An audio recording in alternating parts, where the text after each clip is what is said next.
Hey guys, happy Saturday. I'm Tony. This is my wife Maud and my son Ben. Ben is the youngest of our three. Was diagnosed with neuroblastoma Memorial Day weekend 2016 when he was 3 years old. He fought like hell for 4 years and passed away on January 23rd. 3 relapses, 3 hospitals, countless types of treatments, all of them with their own issues and their own side effects. For about the last 6 months of Sam's fight, he and I and my wife would travel back and forth to New York City for treatment at Memorial Sloan Kettering Cancer Center, which specializes in the central nervous system relapses of neuroblastoma, like what Sam had. And we would stay at the Ronald McDonald House, and we would walk from the Ronald McDonald House down to the cancer center at least once a day, have our procedures, and walk home. And that round trip walk is 3/4 of a mile. And so every day this month, because September is Pediatric Cancer Awareness Month, I'm walking 3/4 of a mile, and I'm sharing that walk with you guys. We're doing this because we want to raise awareness for pediatric cancer, and we want to raise some funds. We're currently raising funds for Alex's Lemonade Stand Foundation, which is a great organization that not only provides assistance for families on the front lines of fighting cancer, pediatric cancer, but also research grants and some other really cool things, support for siblings, etc. It's Saturday afternoon, and we're out here doing the walk just like we have every day this week. Cancer doesn't take Saturday off, so we're not going to either. Maud and I were kind of talking before we came out here about what we'd like to share with you guys, and she mentioned it might be a good idea to chat a little bit about what our normal weekends were like, right? It's a long 3-day weekend here for Labor Day weekend, and we haven't really talked much about what we would do when Sam wasn't in the hospital. We talked a lot about treatment and travel, but not about just being home and being together. So it's interesting. Do you think I should share with them the holiday curse we have? Go for it. So holidays are always kind of a scary time for us. Which seems weird, but we have like this very strange run. I'm pretty sure I started it, and then Maud jumped in. I started it because when I was 2 years old, on Christmas Eve, I was headed out with my father to grab peanuts and beer for Santa Claus, and we were out of peanuts. So we were headed to the convenience store, and I lived in Indiana at the time. It was icy. I slipped and cracked a brick step with my forehead on Christmas Eve.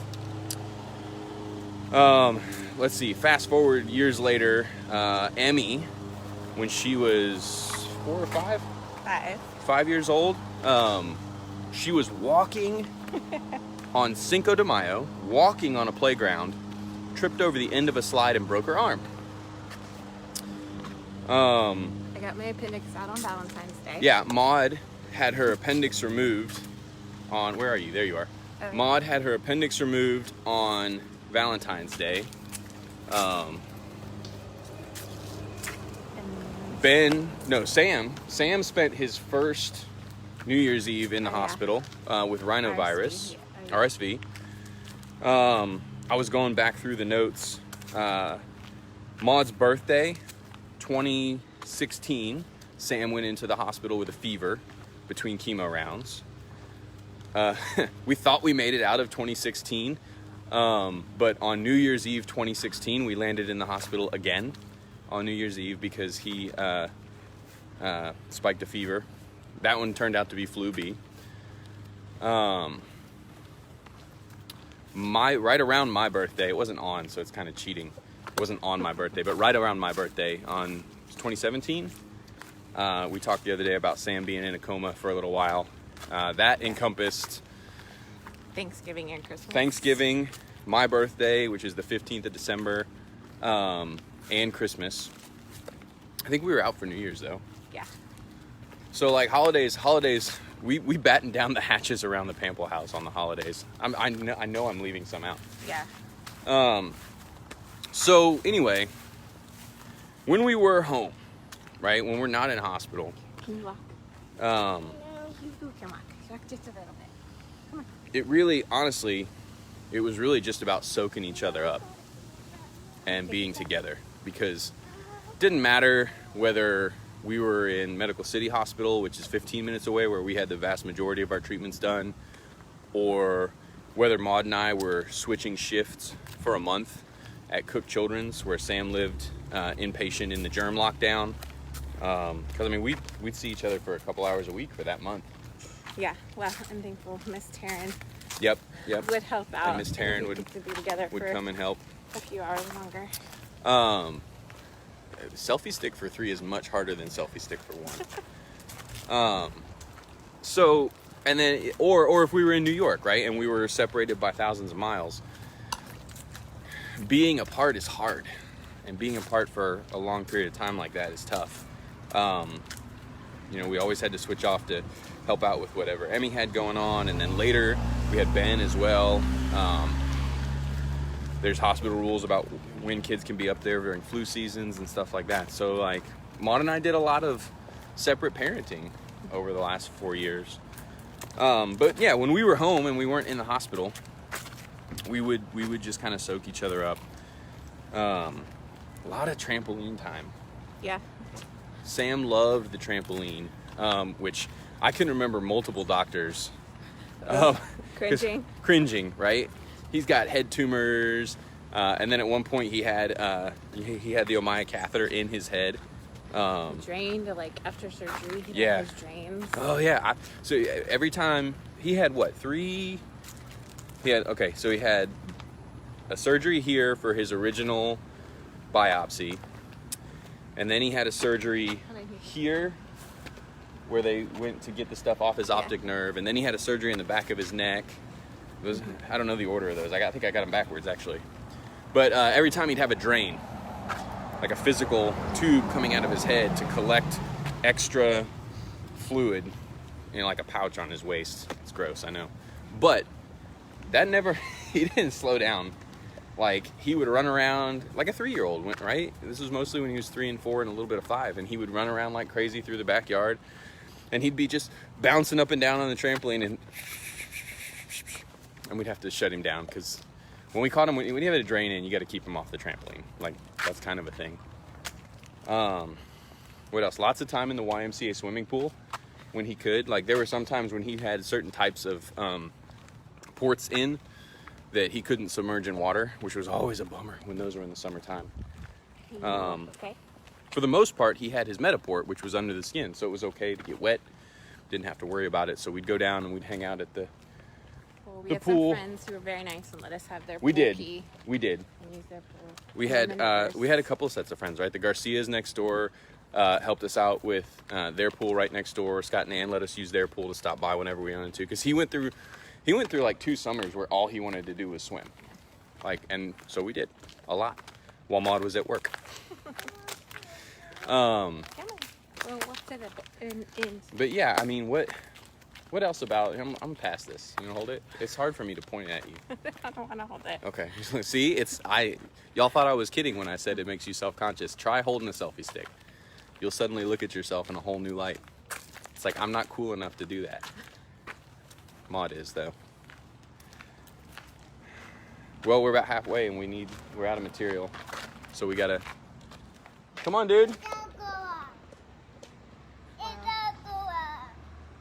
This way. This one, he keeps us busy. Where are you going? It's a squirrel. Oh, that'll make y'all dizzy. Sorry. There's a squirrel up there. He's better than a bird dog. Ben, it's funny. We see interesting little parts of Sam in Ben. Sam was always, what's the polite way to put this? Particular. Even when he was an infant. If you chose the wrong bib in his high chair, or the oatmeal was slightly the wrong consistency, he would freak out. I mean, full on tears and screaming. And as he got older, you know, that became making sure that he had the right stuffed animal with him. The right way to put the cream on and the bandit on. Oh yeah. Oh God. If you like, he and I, we did, like, all of us. I keep meaning not to apologize to people for what I say, because nothing I say is meant to offend. But since my wife's here, I have to apologize. I say he and I because he and I work from home, and so he and I had the flexibility to be together a lot. And so when I say he and I, is because he and I were doing a lot of it, but Maud did a lot too. I hope I covered that. She's laughing though, so maybe.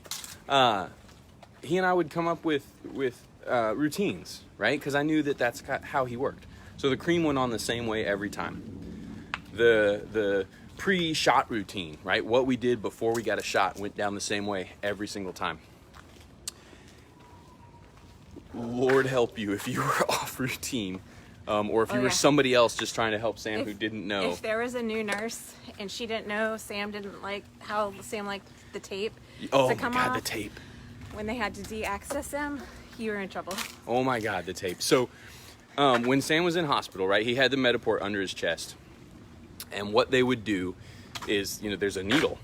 I've actually still got it in my bag. So one of these times I'll bring the needle with you. It's 2 3/4 inches long, I think.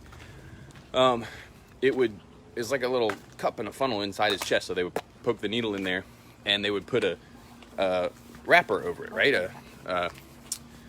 A bandage kind of. And it was adhesive all the way around the sides, and it was meant to stay on. So taking it off was not easy. And I would honestly, of all the crap that Sam had to go through, radiation, like countless shots, chemotherapy, if you asked him what his least favorite thing was, I guarantee you he would say taking the tape off when bandage changes. Yeah. So they had to be changed. That bandage had to be changed every 7 days. And there were days when he was having a rough day where it took 4 of us to do that. One person on the legs, one person on the arms, one nurse scrubbing it with adhesive remover that it doesn't really remove adhesive. I think it's all up here. And then one person to kind of make sure that he's keeping it all sanitary, because it's got to stay clean underneath it. And everyone's masked up. And everybody, this was, masks weren't normal then, but everybody had to wear a mask, including Sam. He hated it. And then as soon as you got it off, he would instantly start, put it on, put the new one on, put it on, because he wanted to get it done. I don't know if I've ever told them that, you know, we had to hold him for every shot. It's like the worst part. That was, As a parent. Yeah. To tell him the it worst was part. okay, but it really wasn't. It was tearing you apart too. Of being strong. I mentioned yesterday, I told them about how much I hated the sound in the big pediatric cancer ward where you could hear all the kids crying and feel the parents not able to do anything about it. Yeah. And like that's Not always, but yeah. What's tree around? No, we gotta go one more. See, this is what happens. I get talking and I get lost. Oof. I'll trade you if you want to hold the selfie stick. I'll carry the baby. Okay. Here, I'll put him on my shoulders and I'll carry both. I got my cup. Everything. There we go. Okay. You feel powerful with the selfie stick? No. No. No. I had something good to talk about, but now I forgot what it was. Why did we pick 2 o'clock to go for our walks? I don't know. It'll feel better at the end of September in Texas at 2 o'clock in the afternoon. But let's see, we were talking about Sam. Oh, we were talking about holding the kids. Oh, yeah. And it really is that that feeling of knowing that you're doing the right thing by holding your kid down while someone else causes them pain is hard. And doing so multiple times a day for 4 years takes a toll, I think. Yeah. Like, I remember sometimes, just couldn't hold it together. And I would just lose it. and just be crying as it happened. But you were in a mask, so you could kind of try to hide it from Sam, and then the nurses could usually read it pretty well and let you step out. Or, of course, if they could see it was very hard on the parents, they would have us step out and they would do it. And then when they were done, we would go back in and give Sam a hug.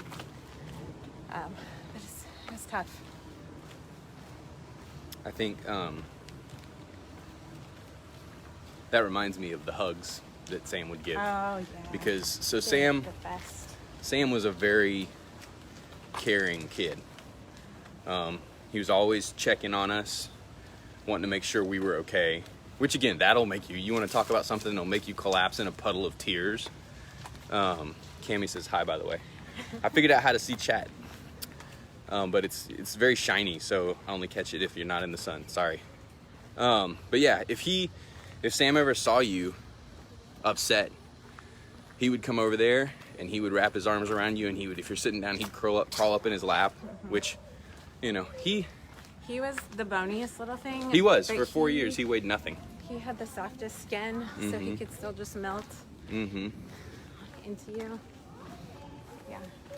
And you know, he wouldn't ask you about it, but he would crawl up there and he would put his hands around my neck and he would nuzzle in and he'd say, "Love you, Daddy." And that's it. Same. Yeah. This one, we have to fight this one to get him to say, "I love you." Hey, Beanie, I love you. Nothing. Nothing. Hey, Maud, I love you. Love you. Oh, see? That's how it's supposed to work. I think I was wrong. I think we went one street too far now. Oh, my God. On the day that we don't have content. Maud's been helping me put together some of those numbers that we've talked about. And also some of the other parents who have kids who have been through treatment or are in treatment currently have been sending me stuff. If you guys are involved in this stuff, shoot me over numbers, because I do want to do one of these walks where we talk about numbers. I've seen a few, and if I try to pull them off the top of my head, I'll get them all wrong. It's true, right? She married me because I make her laugh. You probably know more than you think, Did you hear that? honestly. Did you hear her? She said, "I know more than she thinks I know," or something like that. I like doing these together. Maybe I'll have to come up to your work and we can walk every day. Sure. There we go. Hey, Beanie. You remember your Bubba? Yeah? What do you remember? Do you love him? Yeah. All day. Yeah. Yeah. You tell him night-night every night. He does. So we have pictures in the stairwell of the family, and there's a couple there that of Sam. And on the way up every night to bed, Ben stops, the night-night Bubba, and he pats a picture of Sam. It's a sweet thing. It's a sweet thing.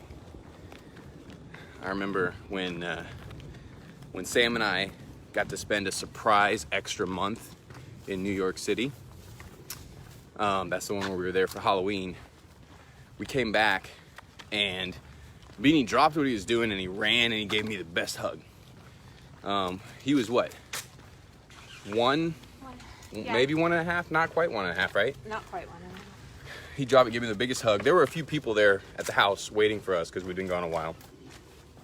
And when he finished hugging me, he literally knocked people out of the way, moving through, and he gave Sam the best hug. Not that one, this one. He gave Sam the best hug. And just sat there and held him. And then, did Mama go the wrong way? And then we all sat down at the table, we were eating dinner, and he crawled up into Sam's lap and just sat there and loved on his brother for... Oh yeah, we have that picture. Yeah, we've got the post it. picture. It's the best. It was, you know, just to see, we saw so many examples of sibling love through the years. We have great pictures of Emmy walking with Sam and supporting him. But my all-time favorite story about sibling love and Emmy and Sam, Sam was able to go to school when we had our long relapse, and Emmy was at a different school for a little while, and I dropped him off. And lately, so this is after his first stuff, and Emmy was just the sweetest kid. And I had noticed lately they had been getting into it with one another. And so we dropped Sam off, and I kind of adjusted the rear view mirror and looked at her in the back seat, and I said, Emmy, you used to be so sweet to your brother, and y'all never fought. What happened? And she looked at me in the mirror and she said, Dad, he had cancer. I was being nice. Oh, sweet girl. But no, she was and continues to be one of the most kind and supportive souls I know at 11 years old. Don't tell her I said so. Yeah. I walk faster with Maud. She's power walking us. Gotta walk like you're in New York. No, that's true. Everybody in New York That was walk really Emmy's favorite fast. thing. Emmy, Fast. Emmy loved New York City. She actually got to go to New York City a few weeks before we did. She went with my parents to warm the town up for us. And she loved going up there every time. But she wouldn't walk with us. She would walk 15 or 20 feet ahead of us as though she was there by herself all the time. Emmy loves flying by herself, traveling on her own. She tells everybody who will listen when she's talking about soup about Spice Saigon, which is a little place by the cancer center that she and I went. She had a big bowl of pho. We tried to get up there actually for the Candlelighters Heroes celebration in March, April, and postponed. Yeah, thank you COVID for that. Emmy was really excited. I think we were going to be up there for like 5 days. Easter. And yeah, that was Easter. That's right. Yeah, 2020 is a bummer. Yeah. Right. Guys, I want to thank you for walking with us. We're coming up on it here, and just want to remind you, we're doing this to raise awareness and funds to help fight pediatric cancer, right? So we want part of the money going to research, but also to help those families who are going through this. It's hard every day for them. I know, because it was hard every day for us. And so just, if you know somebody who's going through this, take a minute, let them know that they're loved. Here we go, we're back. If you get a chance, there's